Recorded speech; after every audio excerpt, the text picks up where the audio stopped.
A slave's son saves his master from a burning mansion, and what the master does next will shock everyone. In the depths of the American South, where chains bound not just bodies but souls, one man made a choice that should have guaranteed his freedom. But instead of escape, Marcus found himself trapped in something far more complicated than slavery itself. Because the colonel's response to being saved wasn't gratitude. It was something darker, something that would force him to confront the very foundation of everything he believed in. And when he finally did, the entire world would never be the same. The plantation stretched across 3,000 acres of red Georgia clay, and on a sweltering August afternoon in 1852, Marcus knew every inch of it. Not because he wanted to, but because he had no choice.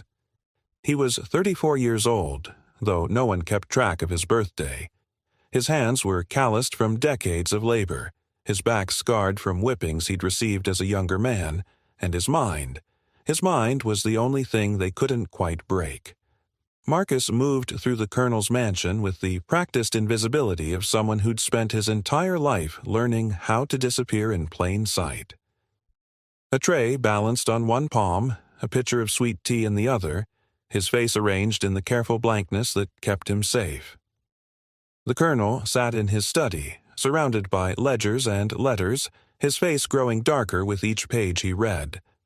Colonel James Ashford was a man in slow collapse, though most people in the county hadn't noticed yet. The colonel was 62, with silver threading through his dark hair and the kind of face that had once commanded respect.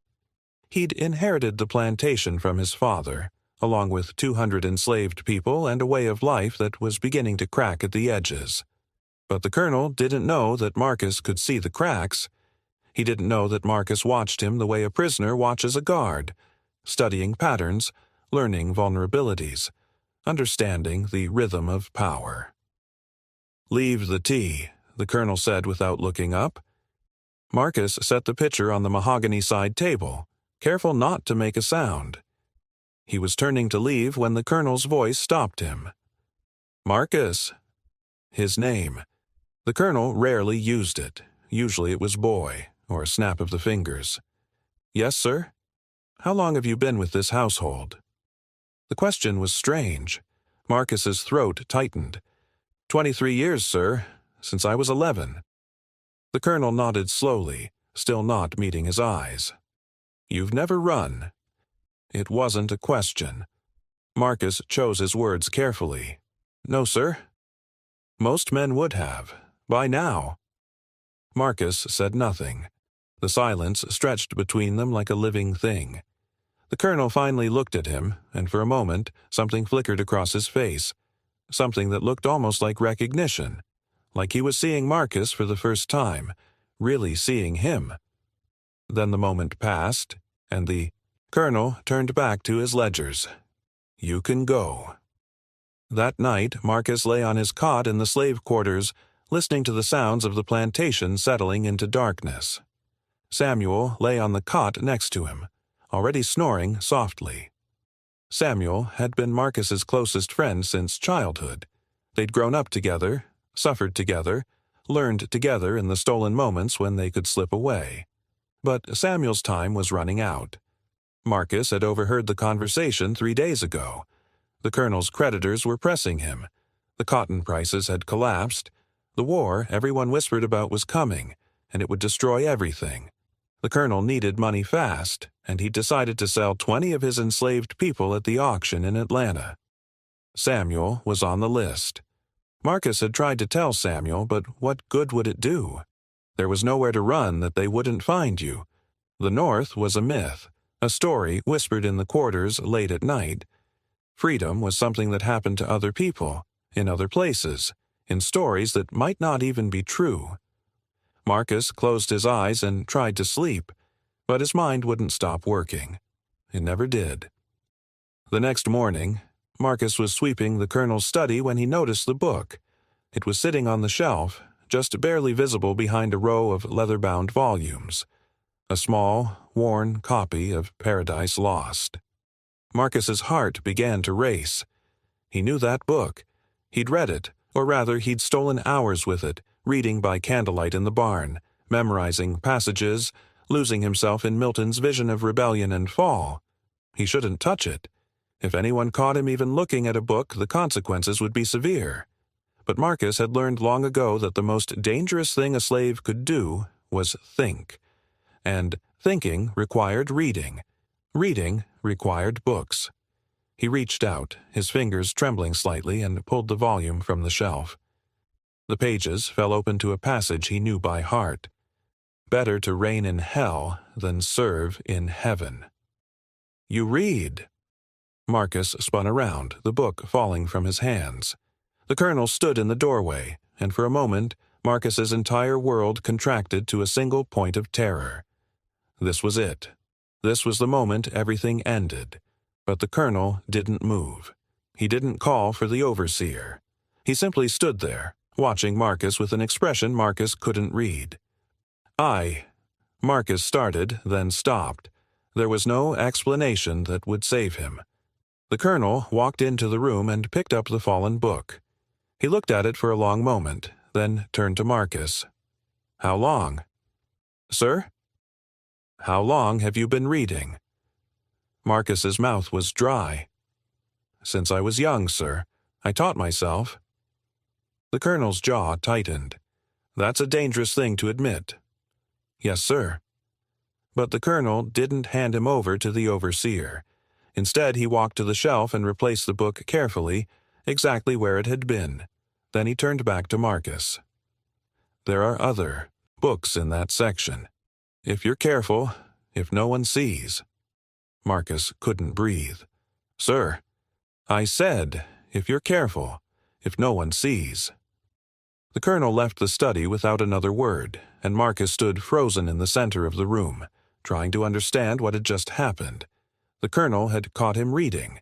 The colonel had threatened him with knowledge of his crime, and then the colonel had given him permission. Or had he? Marcus wasn't sure. Maybe it was a trap. Maybe the colonel was testing him, waiting to see if Marcus would be stupid enough to take the bait. But over the following weeks, Marcus began to understand that it wasn't a trap. New books appeared on that shelf. Books he'd never seen before. Jane Eyre, Wuthering Heights, The Count of Monte Cristo. Books that told stories of people trapped by circumstances, fighting against impossible odds, yearning for freedom and dignity. The colonel never spoke to him about it. But he knew. And somehow that knowledge, that the colonel knew Marcus read, that the colonel was allowing it, changed something fundamental between them. By October, the financial crisis had become impossible to hide. The creditors arrived on a Tuesday morning, and Marcus watched from the kitchen as they walked through the mansion, calculating its worth. The colonel's face had taken on a grayish quality, like a man who hadn't slept in days. Which Marcus suspected he hadn't. That evening, the colonel called for the auction company. 20 people would be sold. The sale was scheduled for the following month. Samuel came to Marcus that night, his face hollow with fear. "It's me, isn't it?" Samuel said. "I'm on the list." Marcus couldn't lie to him. "Yes." Samuel sat down heavily on his cot. "I'm going to run." "They'll catch you." "Maybe, but at least I'll die trying." Marcus wanted to tell him it was hopeless, but he also understood that hopelessness was a kind of death in itself. Samuel had decided to fight, and Marcus couldn't take that from him. "When?" Marcus asked. "Before the sale, in 2 weeks. There's a man who knows the way north.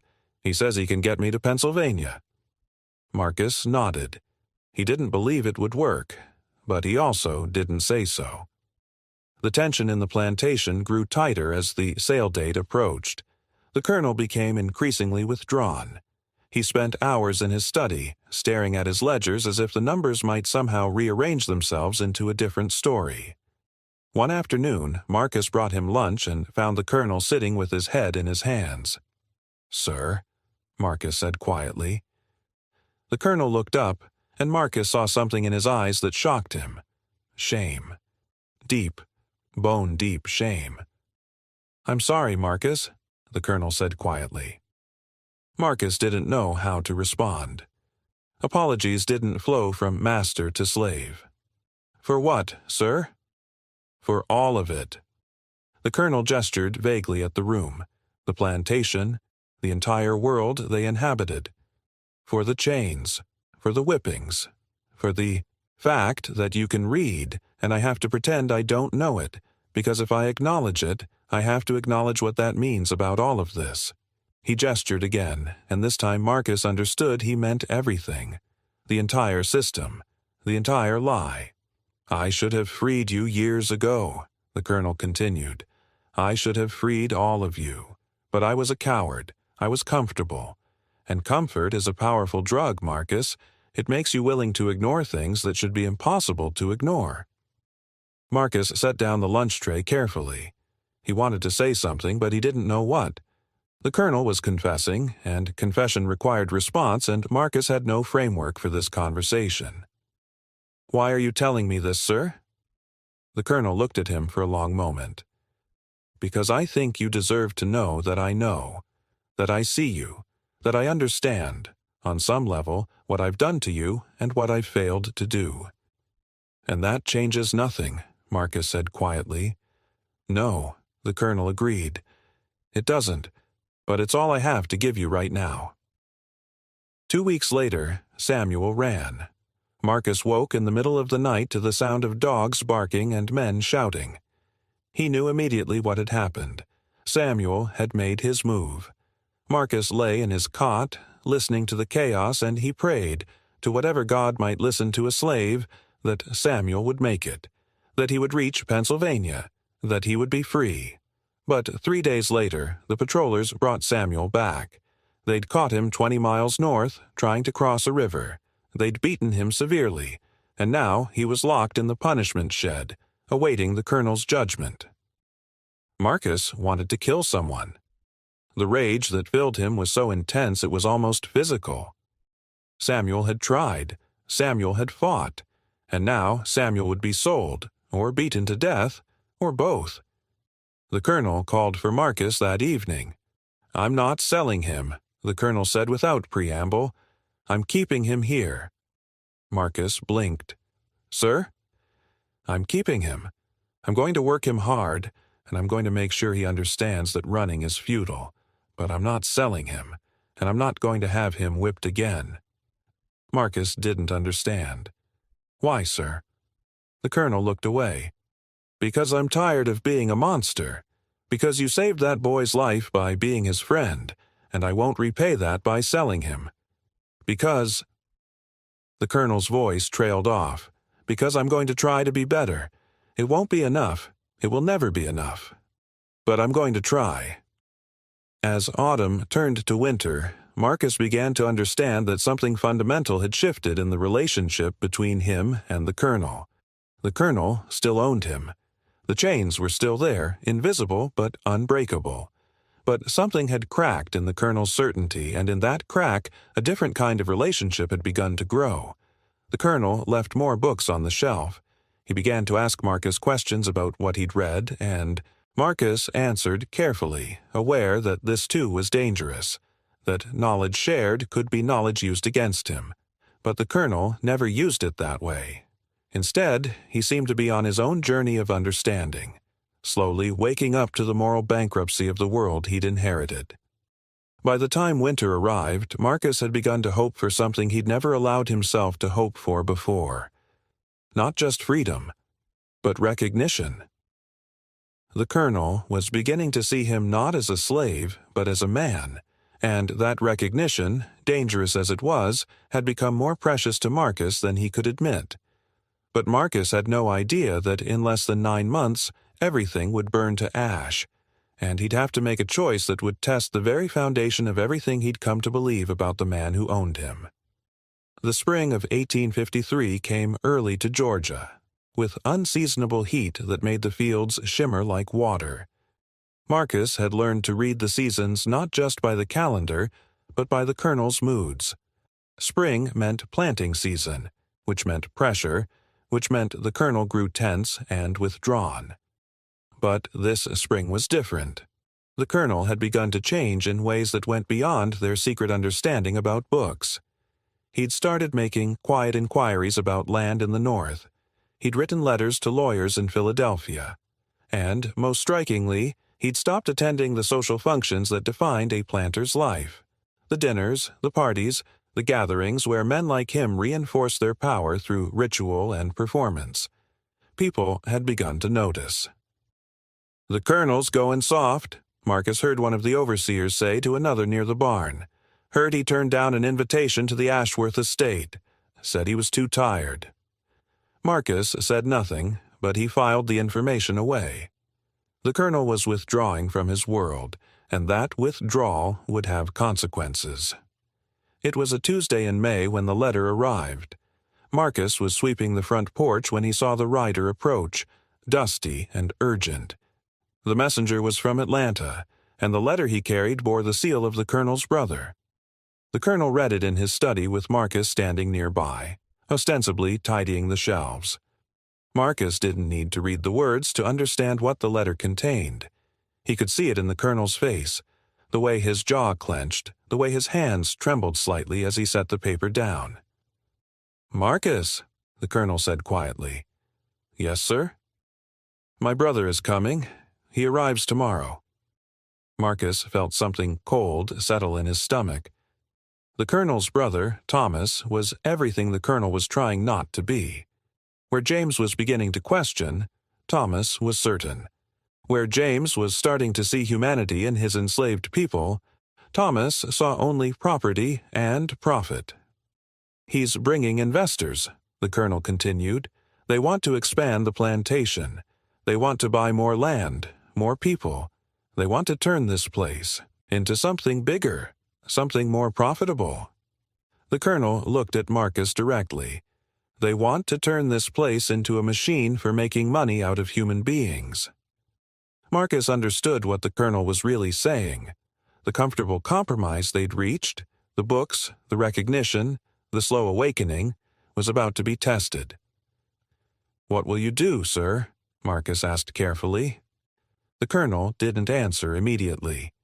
He stood and walked to the window, looking out at the fields where people were working under the spring sun.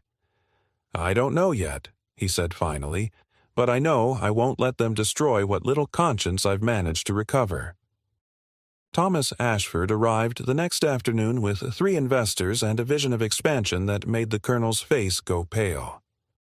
"We can double production," Thomas said that evening at dinner, his voice animated with greed. "Triple it, even. The market for cotton is insatiable. We just need more hands, more efficiency, better management." Marcus, standing in the corner with a pitcher of wine, watched the colonel's hands clench and unclench against the tablecloth. "And how do you propose to acquire these hands?" the colonel asked quietly. "The usual way," Thomas laughed. "The auction block. There's a dealer in Charleston who can supply us with at least 50 strong workers. Young ones, too. They'll have decades of productivity ahead of them." One of the investors, a thin man with cold eyes, leaned forward. "We're thinking of establishing a breeding program as well. The females could produce—" The colonel stood abruptly, his chair scraping back with a sound like a scream. "I won't hear this," he said, his voice shaking with barely controlled rage. "Not in my house, not at my table." Thomas stared at his brother in shock. "James, what the devil has gotten into you? This is business. This is how we survive. This is how we damn ourselves," the colonel replied, "and I won't be part of it anymore." The silence that followed was absolute. "You're a fool," Thomas said finally, his voice cold. "A sentimental fool who's going to lose everything because you've developed a conscience about property." The colonel looked at his brother for a long moment, and Marcus saw something shift in his face, a kind of resignation, as if he'd known this moment was coming and had been dreading it. "Perhaps I am," the colonel said, "but I'd rather be a fool with a conscience than a man like you." The argument escalated over the following days. Thomas and the investors began making plans without consulting the colonel. They sent surveyors to measure the plantation. They sent letters to slave traders. They began calculating how many people they could fit into the existing structures, how many new buildings they'd need to construct. And the colonel began to disappear into his study, emerging only for meals, his face growing grayer and more haunted with each passing day.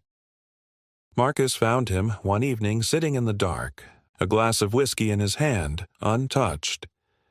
"Sir," Marcus said from the doorway. "Come in," the colonel said. "Close the door." Marcus did, and the colonel gestured for him to sit. It was unprecedented, a slave sitting in a chair in the colonel's study. But Marcus understood that the normal rules were beginning to dissolve. "I'm going to lose this fight," the colonel said without preamble. "Thomas has the law on his side. He has the investors' money. He has the entire structure of society supporting him. And I have," the colonel gestured vaguely, "conscience, guilt, a belated awakening to the horror of what I've built." "What will happen?" Marcus asked. "They'll bring in more people, hundreds of them eventually. They'll work them to death. They'll breed them like animals. And I'll have to watch it happen because I don't have the power to stop it." The colonel's voice was hollow. "I thought I had power, Marcus. I thought being a planter meant I controlled my own destiny. But I don't. I never did. The system controls us all." "You could leave," Marcus said quietly. The colonel laughed, a bitter sound. "And go where? This is all I know. This is all I am." "You could free us," Marcus said. The words came out before he could stop them. "You could free everyone on this plantation and leave. Start over somewhere else." The colonel looked at him for a long moment. "And condemn you all to a world that would hunt you down and drag you back? To a world where a freed Negro has almost no legal protection, no way to survive?" "Better than this," Marcus said quietly. "Is it?" the colonel asked. "I'm not sure anymore." The fire started on a Thursday night in late May. Marcus was asleep when he smelled the smoke. He woke to shouting and the sound of bells ringing, the alarm that meant danger. He ran from the quarters toward the main house where the sky glowed orange and red. The mansion was burning. Not just burning, it was an inferno. Flames poured from the upper windows.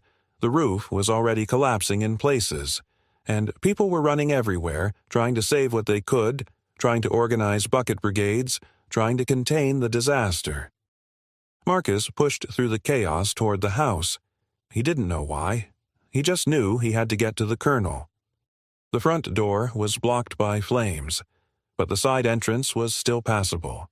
Marcus ran through it into heat that felt like the entrance to hell itself. Smoke filled his lungs. His eyes watered, but he kept moving, following the layout of the house he knew by heart. The colonel's study was on the second floor. Marcus took the stairs two at a time, the wood hot beneath his feet.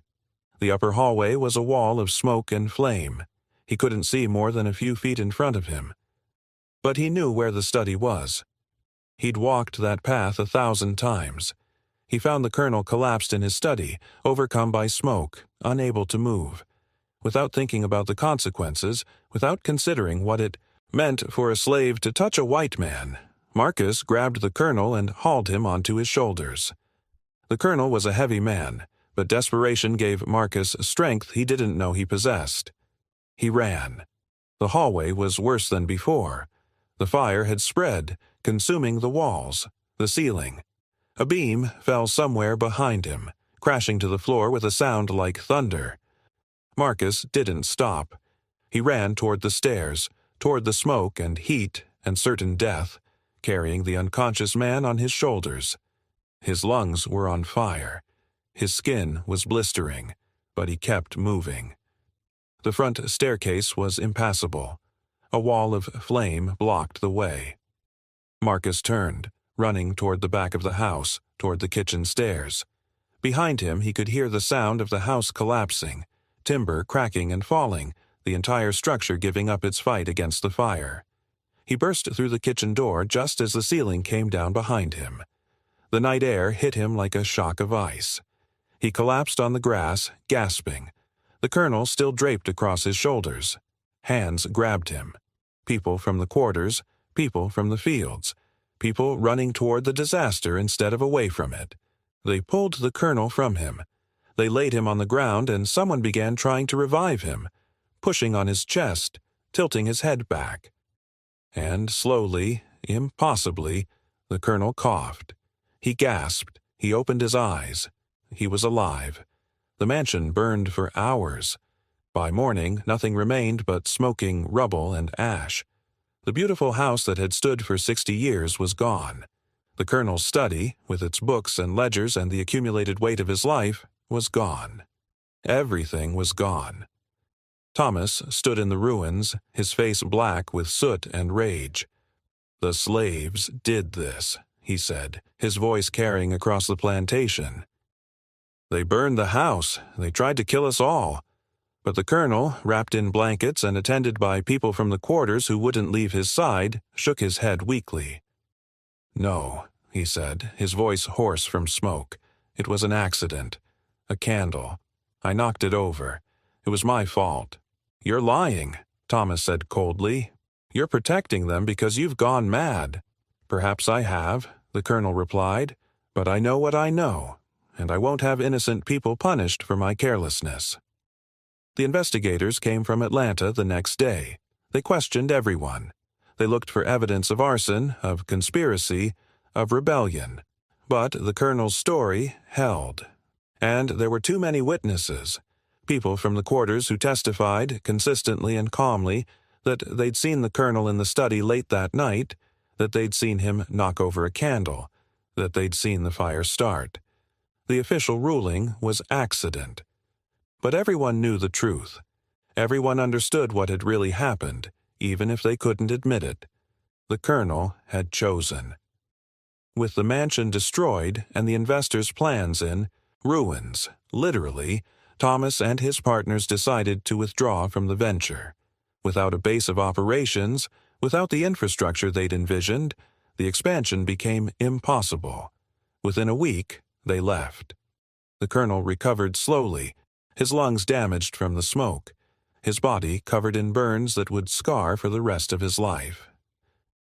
He spent his recovery in a cabin near the quarters, attended by Marcus and the others. And during those long days of healing, as Marcus changed his bandages and brought him food and sat with him through the nights when the pain was worst, something unspoken passed between them. The colonel had saved the plantation from becoming a machine of horror. He'd destroyed his own house to do it. He'd sacrificed everything he'd built to prevent something worse from being built in its place. And Marcus had saved his life. The debt between them, which had always been invisible and complicated, had become visible and undeniable. One evening, as the colonel was finally beginning to recover enough to sit up, he asked Marcus to bring him pen and paper. "I'm going to write my will," he said, "and I'm going to write it in such a way that when I die, everyone on this plantation will be freed. Not just freed, provided for, given money, given land, given a chance at something resembling a real life." Marcus stood frozen, unable to speak. "It won't happen immediately," the colonel continued. "I don't have the power to free you now. The law won't allow it. But when I die, it will happen. You'll be free, Marcus. All of you will be." "Why?" Marcus whispered. The colonel looked at him with eyes that had seen too much, understood too much, suffered too much. "Because you saved my life," he said simply. "And because I finally understand what I owe you. What I owe all of you. Not just an apology, but a debt I can never fully repay. This is all I can do." But neither of them knew that the future had other plans. Neither of them understood that the colonel's will, written in the aftermath of the fire, would become the center of a legal and moral battle that would tear the nation apart. Neither of them knew that Marcus's choice to save the colonel's life would ultimately force him to make an even more impossible choice. And neither of them could have predicted that the fire that destroyed the mansion would be only the first of many fires to come. 8 years passed. 8 years of relative peace on the plantation, though peace was perhaps too generous a word for what existed there. The colonel had rebuilt a modest house, nothing like the grand mansion that had burned, and life had settled into a strange new rhythm. The expansion had never happened. The investors had moved on to other ventures, other plantations, other opportunities to extract wealth from human suffering, but the shadow of what might have been never fully lifted. The colonel aged rapidly after the fire. The smoke damage to his lungs meant he coughed constantly, a wet, rattling sound that echoed through the small house. The scars on his body never fully healed, and something in his spirit seemed to have been broken alongside the mansion, never quite mending back together. Marcus was 42 years old now. His hair had begun to gray at the temples. His body, though still strong, bore the accumulated weight of decades of labor. He'd become something like an indispensable fixture in the colonel's life, part servant, part confidant, part friend, though that last word could never be spoken aloud. Samuel had stayed. After his failed escape attempt, he'd never tried to run again. Instead, he'd built a life in the quarters, had taken a wife named Ruth, had fathered 2 children. He worked in the fields, but the colonel had ensured he was never treated with the same brutality as the others. It was a small mercy, but it was something. The colonel's will had been written and rewritten multiple times over those 8 years. Each revision became more detailed, more specific, more determined to ensure that when he died, his enslaved people would be freed. He'd consulted with lawyers in Atlanta and Philadelphia. He'd documented everything carefully. He'd made it clear that this was his final wish, his last act of atonement. But wills could be contested. Wills could be challenged. And the colonel knew that his brother Thomas, now living in Charleston and growing wealthy from the cotton trade, would fight this with every weapon available to him. The letter came in the spring of 1861. It was from a lawyer in Philadelphia, and it contained news that changed everything. The colonel read it alone in his study, and when he called for Marcus, his face was the color of old parchment. "The war is coming," the colonel said without preamble. "The South is seceding. There will be war." Marcus had known this was coming. Everyone had. The tension had been building for years. The arguments about slavery, the political divisions, the sense that the nation was tearing itself apart over the question of whether human beings could be property. "What does that mean for us, sir?" Marcus asked carefully. The colonel stood and walked to the window, looking out at the fields where people were working under the spring sun, unaware that the world was about to change. "It means my will becomes worthless," the colonel said quietly. "It means that everything I've planned, everything I've tried to set in motion, becomes irrelevant. When the war comes, the courts will be in chaos, the law will mean nothing, and my brother will use that chaos to take everything.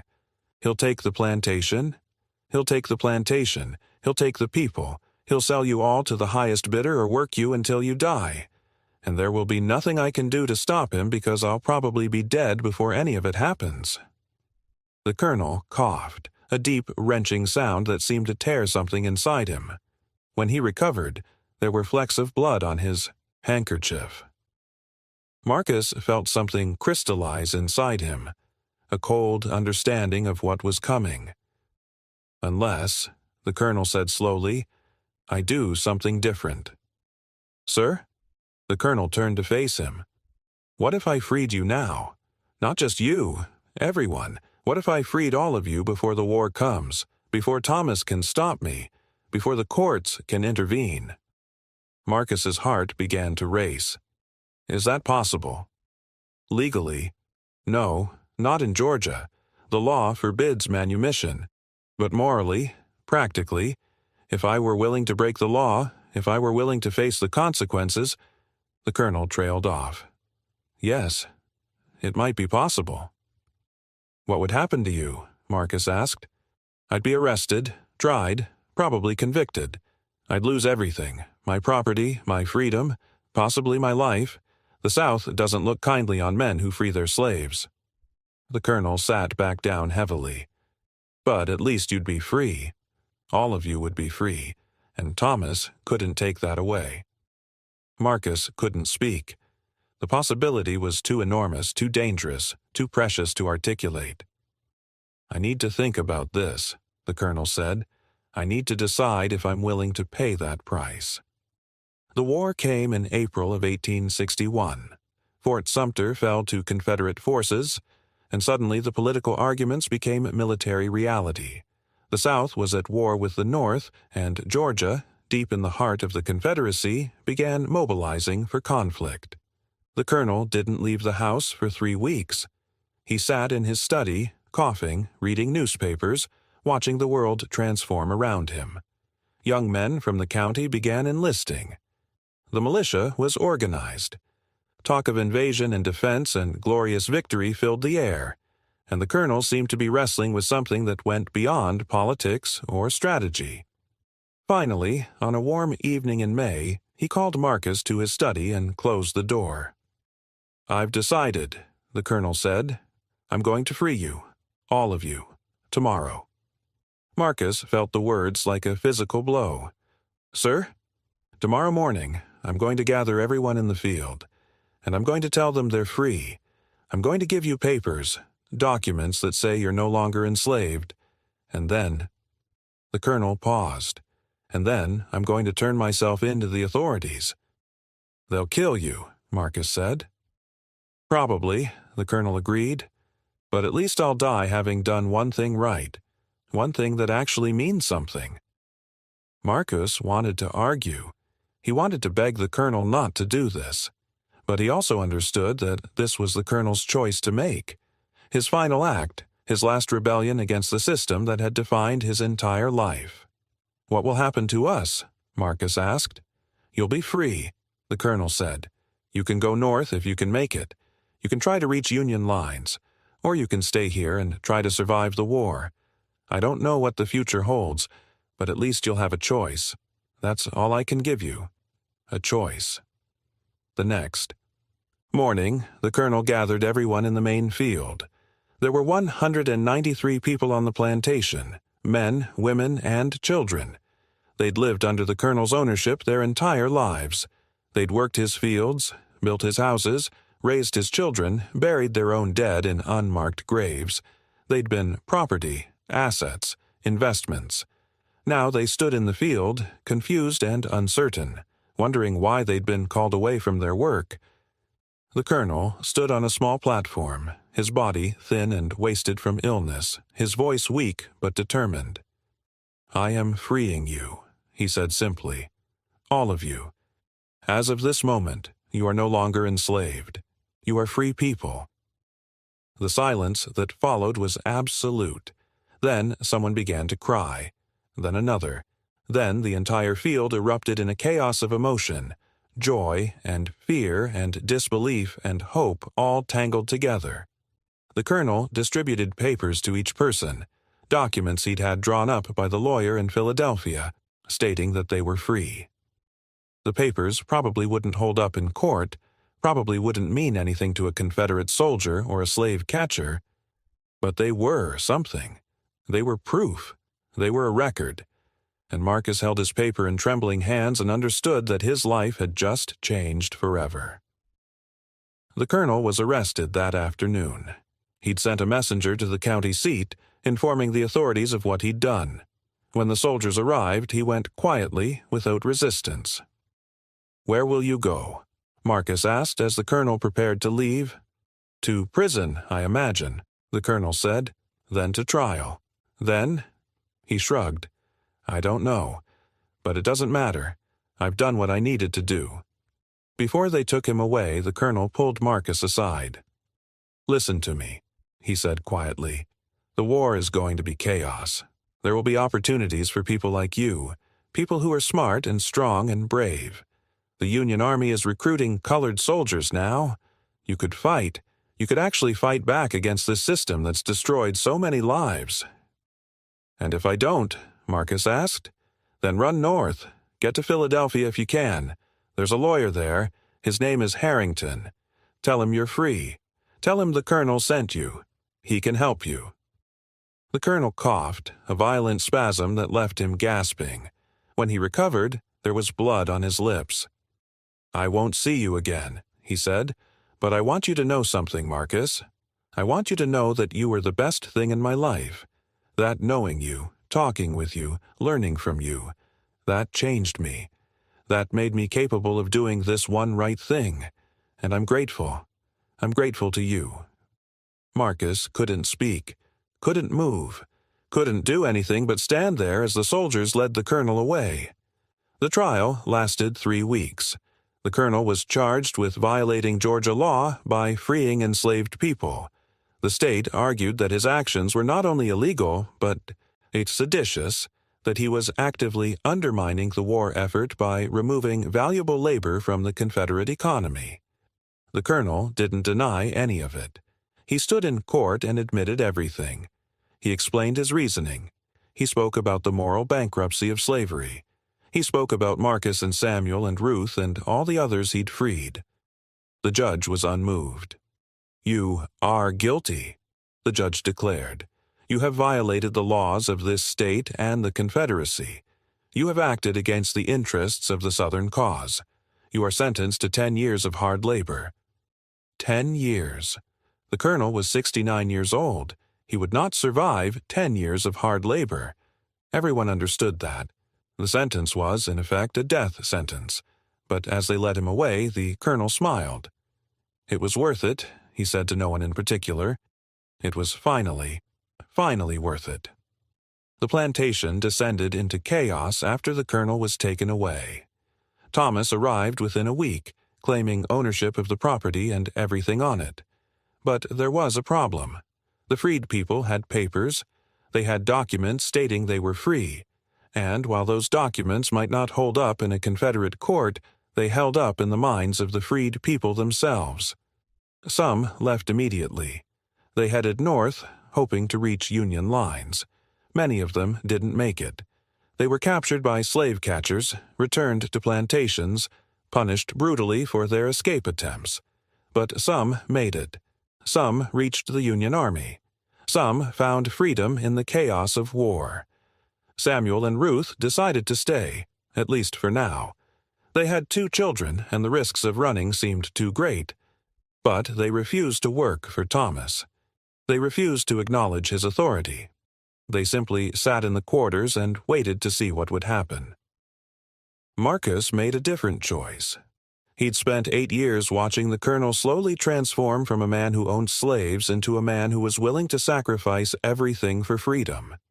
He'd watched the colonel struggle with his conscience, watched him rebuild himself from the ashes of his own moral failure, and he understood that the colonel's sacrifice would mean nothing if the people he'd freed simply became re-enslaved. So Marcus decided to fight. He left the plantation in the dead of night, carrying nothing but the papers that declared him free and the memory of the colonel's voice telling him about the Union Army recruiting colored soldiers. It took him 3 weeks to reach the nearest Union encampment. He walked mostly at night, hid during the day, stole food when he could, begged when he had to. He was stopped twice by Confederate soldiers, but both times his papers and his quick thinking allowed him to talk his way free. When he finally reached the Union lines, he was exhausted, starving, and running on nothing but determination and rage. "I want to enlist," he told the recruiting officer. "I want to fight." The officer looked at him, a tall, scarred, black man with intelligent eyes and a quiet fury burning behind them. "What's your name?" the officer asked. "Marcus," he said. "Just Marcus." "Well, Marcus," the officer said, "welcome to the United States Colored Troops. You're going to help us win this war." Marcus never saw the colonel again. The colonel died in prison in 1863, 2 years into his sentence. He was 71 years old. The official cause of death was pneumonia, but Marcus suspected it was simply a broken heart. A man who'd finally found his conscience too late to save himself, but just in time to save others. But by then, Marcus was already fighting in Virginia, carrying a rifle he'd never thought he'd hold, fighting for a freedom that the colonel had died trying to secure. And with every battle, with every Confederate soldier he faced, Marcus understood that he was fighting not just for his own freedom, but for the colonel's redemption. The debt between them had been paid in blood. The war would last 3 more years. Marcus would survive it, would rise through the ranks, would become a sergeant, would see things that would haunt him for the rest of his life. But that is a story for another time. For now, it is enough to know that two men, one born free but enslaved by his own complicity, one born enslaved but freed by another man's conscience, had changed each other in ways that rippled far beyond the boundaries of a single plantation. The colonel had saved Marcus's life in the study during the fire. Marcus had saved the colonel's life in that same fire, carrying him through the flames, and, in the end, they had saved each other in the only way that truly mattered, by bearing witness to each other's humanity, by refusing to accept the lie that one human being could ever truly own another. The debt was settled. The circle was complete. But the story, the real story of what their bond meant, what it cost, what it changed, that story would echo through history, long after both men were dead. The training camp was a shock to Marcus's system in ways he hadn't anticipated. He'd expected hardship. He'd expected discipline. What he hadn't expected was the strange mixture of hope and desperation that filled the camp. Hundreds of black men, many of them formerly enslaved like Marcus, learning to be soldiers, learning to fight, learning that they had the power to change the course of history. The camp was located outside of Washington, D.C., and it operated under the command of Colonel Robert Gould Shaw, a young white officer from Massachusetts who actually believed in the cause. Shaw treated his men like soldiers, not like property.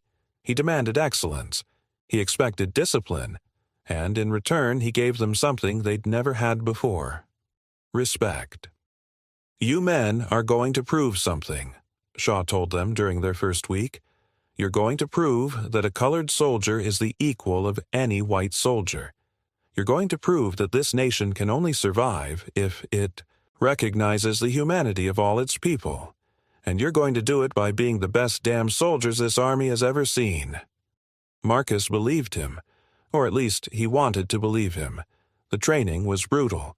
They drilled for hours in the heat. They learned to handle rifles, to march in formation, to follow orders without question. Many of the men had never held a gun before. Many of them were still learning to read and write, but they learned quickly, driven by a hunger that went deeper than mere military discipline. They were fighting for their freedom. They were fighting for their families. They were fighting to prove that slavery was wrong, that black men deserved to be treated as human beings, that the nation could be redeemed if it was willing to pay the price. Samuel's son, Thomas, named after the colonel's brother, though no one spoke of the irony, arrived at the camp in the third week of Marcus's training. Thomas was 17, tall and lean with the same intelligent eyes that Samuel had. He'd left the plantation a month after Marcus, following the same route north, reaching the Union lines with the same determination to fight.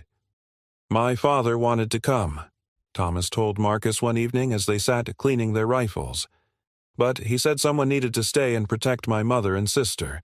He said someone needed to bear witness to what happened in case we didn't make it." Marcus nodded. He understood the calculation Samuel had made, the same calculation thousands of families had made. Someone had to survive. Someone had to remember. "Do you think we'll make it?" Thomas asked. Marcus considered the question carefully. "I think we'll fight," he said finally. "Whether we make it or not, we'll fight. That's what matters." Thomas seemed satisfied with that answer. Their first real test came in July of 1863. The 54th Massachusetts Regiment, the regiment Marcus and Thomas had joined, was ordered to assault Fort Wagner, a Confederate stronghold near Charleston, South Carolina. The fort was heavily fortified, defended by experienced soldiers considered nearly impregnable. Colonel Shaw called the men together the night before the assault.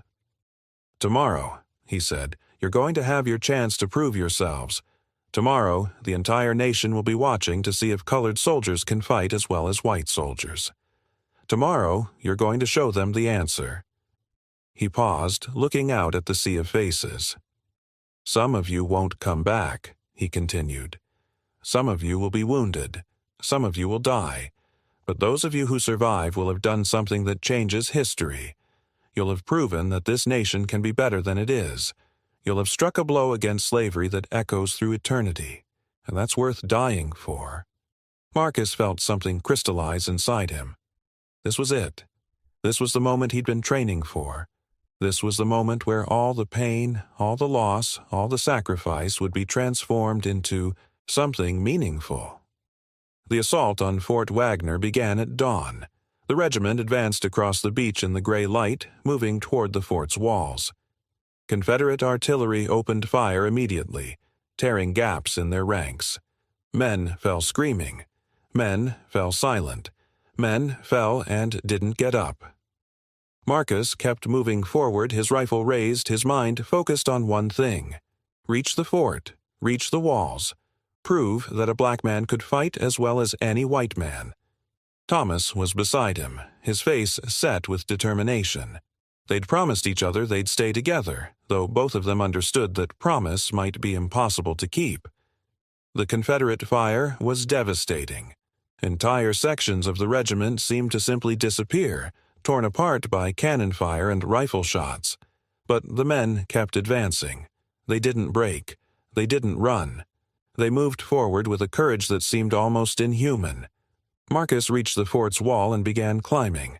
His hands found purchase in the earthwork. His feet scrambled for grip. All around him, men were doing the same thing. A wave of black soldiers flowing up the side of the fort like water breaking against rocks.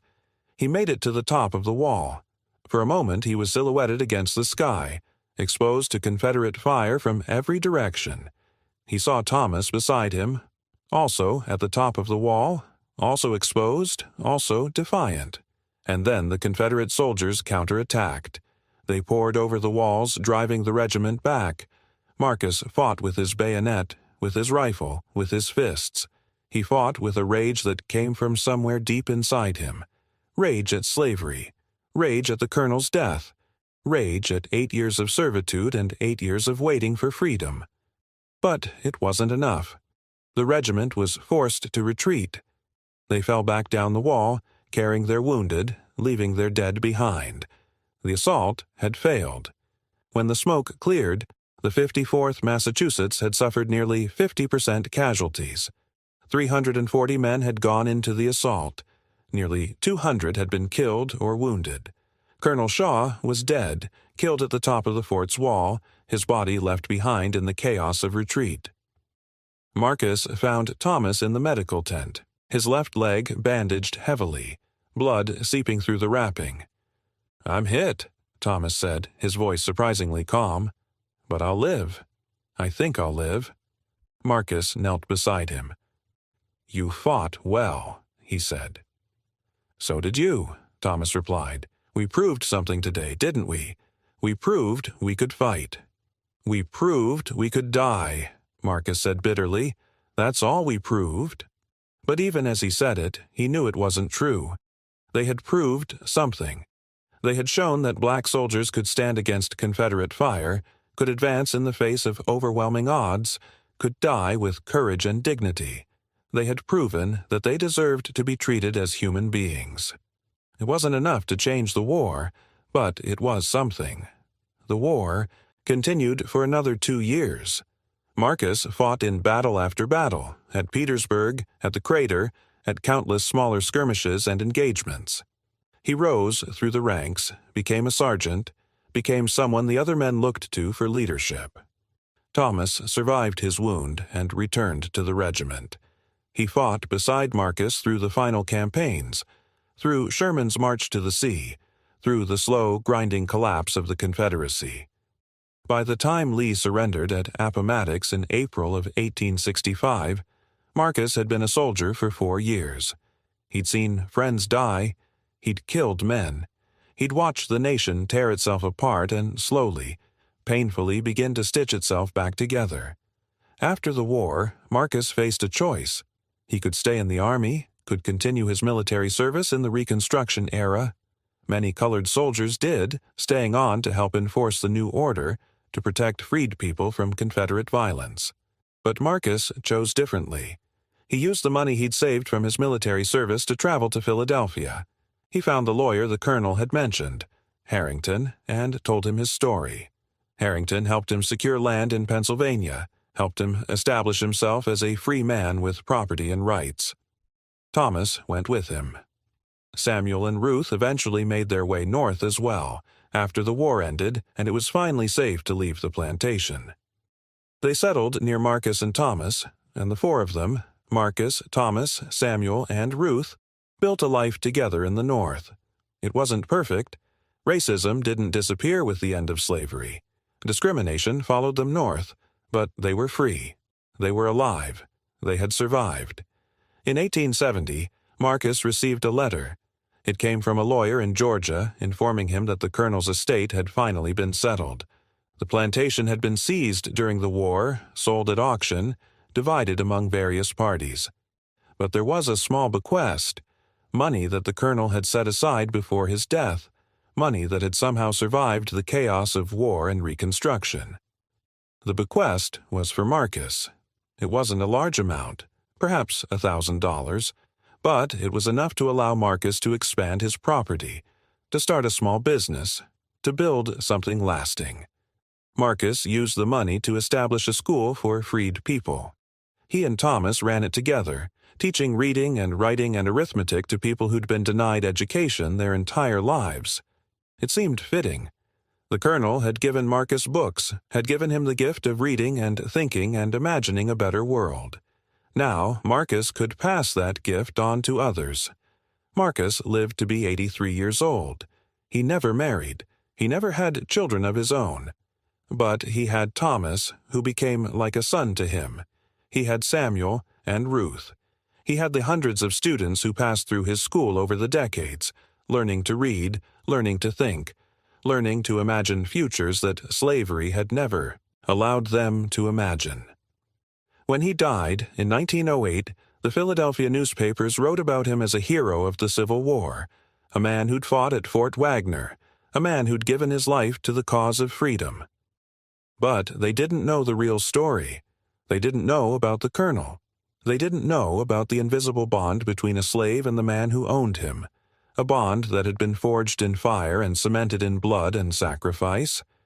They didn't know that Marcus's entire life had been shaped by one man's belated conscience, and that Marcus had spent his freedom trying to honor that conscience, trying to make the colonel's sacrifice mean something.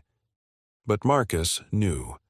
And in the quiet moments of his life, when he was alone with his thoughts, he remembered the colonel's voice telling him that he was the best thing in his life, that knowing him had changed everything. And Marcus understood that the debt between them would never be fully settled, that some bonds transcended death, transcended time, transcended the ordinary categories of master and slave, owner and owned. Some bonds were simply human, and those bonds were the only ones that truly mattered. 70 years after Marcus's death, a historian named Dr. James Wilson was conducting research in the archives of the Library of Congress when he discovered a collection of letters bound together in faded leather. The letters were from the colonel to Marcus, written over the course of 8 years. They were intimate, philosophical, deeply personal. They revealed a man wrestling with his conscience, a man trying to understand how he'd become complicit in evil, a man slowly, painfully, finding his way toward redemption. And they revealed Marcus's responses, letters written in a careful, educated hand, letters that showed a man of remarkable intelligence and moral clarity, a man who'd somehow maintained his humanity despite everything the world had done to strip it away. Dr. Wilson was astonished. He'd never heard of these letters. They weren't mentioned in any historical account of the Civil War era. They seemed to have been lost to history, tucked away in a private collection, forgotten by time. He began to research. He traced the letters' provenance. He discovered that they'd been donated to the Library of Congress by Thomas's grandson in 1945, with a note requesting that they be kept private until 50 years after Marcus's death. That 50-year period had long since passed. Dr. Wilson published his findings in a prestigious historical journal. The letters became famous. Scholars debated their authenticity, their significance, their meaning. Universities added them to their curricula. High school students read excerpts in American history classes. The story of Marcus and the Colonel became part of the national consciousness, a story about the possibility of redemption, about the power of human connection to transcend systems of oppression, about the slow, painful work of building a more just society. But not everyone celebrated the discovery. Some scholars argued that the letters romanticized slavery, that they presented a false narrative of a good master who'd eventually done the right thing. They pointed out that the Colonel had still enslaved people for 60 years, that his final act of freeing them didn't erase decades of exploitation. They were right. The Colonel's redemption was incomplete. His sacrifice didn't undo the damage of slavery. His death didn't compensate for the lives he'd destroyed, the families he'd torn apart, the humanity he'd denied to hundreds of people. But other scholars argued that the letters were valuable precisely because they showed the complexity of history, the way that even people who'd benefited from evil systems could eventually recognize that evil and choose to resist it. They showed that change was possible, that conscience could emerge even in the most unlikely places, that human beings were capable of transformation. They were right, too. In 2015, a filmmaker named Sarah Chen decided to make a documentary about Marcus and the Colonel. She traveled to Georgia, to the site of the old plantation. The mansion had been rebuilt in the 1870s, then burned again during a race riot in 1921. Now there was nothing left but foundations and memories. She interviewed descendants of the people who'd been enslaved on the plantation. She found Thomas's great-great-granddaughter, an elderly woman named Dorothy, who'd kept family stories alive for over a century. "My great-grandfather Thomas," Dorothy said in the documentary, "he always said that the Colonel was a complicated man. He said that the Colonel did terrible things, but that he also did one brave thing at the end. He said that maybe that's all any of us can hope for, to do one brave thing, to make one choice that matters." Dorothy paused, her eyes distant. But he also said that Marcus was the real hero, because Marcus didn't just accept freedom when it was given to him. He fought for it. He bled for it. He spent his entire life making sure that freedom meant something, that it wasn't just a word, but a reality for other people. The documentary was released in 2016 and won several awards. It introduced the story of Marcus and the Colonel to a new generation. Young people who'd never heard of the 54th Massachusetts Regiment learned about Fort Wagner. People who'd thought of the Civil War as a simple conflict between good and evil began to understand its complexity, its moral ambiguity, its human dimensions. And slowly, the story became embedded in American culture, referenced in novels, adapted into plays, discussed in college seminars, taught in high schools. But with that embedding came a certain flattening of the narrative. The story became simplified, sanitized, turned into an inspirational tale about the power of conscience and redemption. The complexity was lost. The pain was minimized. The reality of slavery, the brutality, the dehumanization, the systematic destruction of lives became background noise to a story about two men learning to love each other. In 2045, a scholar named Dr. Amara Okafor published a controversial book titled The Myth of the Good Master, Decolonizing the Marcus and Colonel Narrative. In her book, Okafor argued that the widespread celebration of the Colonel's redemption had actually harmed the cause of racial justice.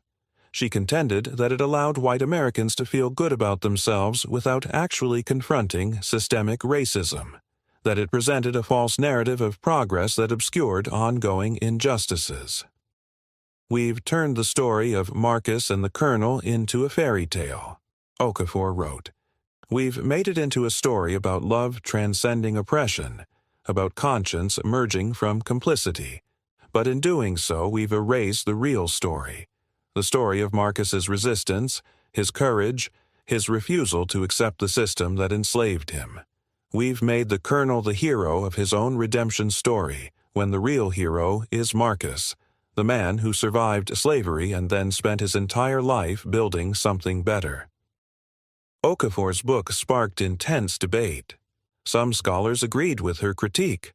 Others argued that she was being too harsh on the Colonel, that his sacrifice deserved to be honored, that his redemption was genuine even if incomplete. But most people simply didn't engage with the debate at all. For most people, the story of Marcus and the Colonel had become what it had become: a story about love and conscience, a story about the possibility of change, a story that made them feel better about America's racial history. By 2075, 130 years after Marcus's death, the story had become almost mythical. There were statues of Marcus in Philadelphia and Boston. There was a Marcus and Colonel Foundation that gave scholarships to descendants of enslaved people. There were annual commemorations of the assault on Fort Wagner, where people gathered to remember the 54th Massachusetts Regiment. And there were also counter-narratives, critiques, arguments about what the story really meant, what it should mean, whether it was being used to obscure or illuminate the reality of American racism. The story had become contested terrain, a battleground where different visions of history, justice, and redemption clashed against each other. But in a small archive in Philadelphia, the original letters remained. The Colonel's words and Marcus's responses preserved in fading ink on aging paper. They were still there. The real words. The actual conversations between two men trying to understand each other, trying to build something meaningful in the midst of an evil system.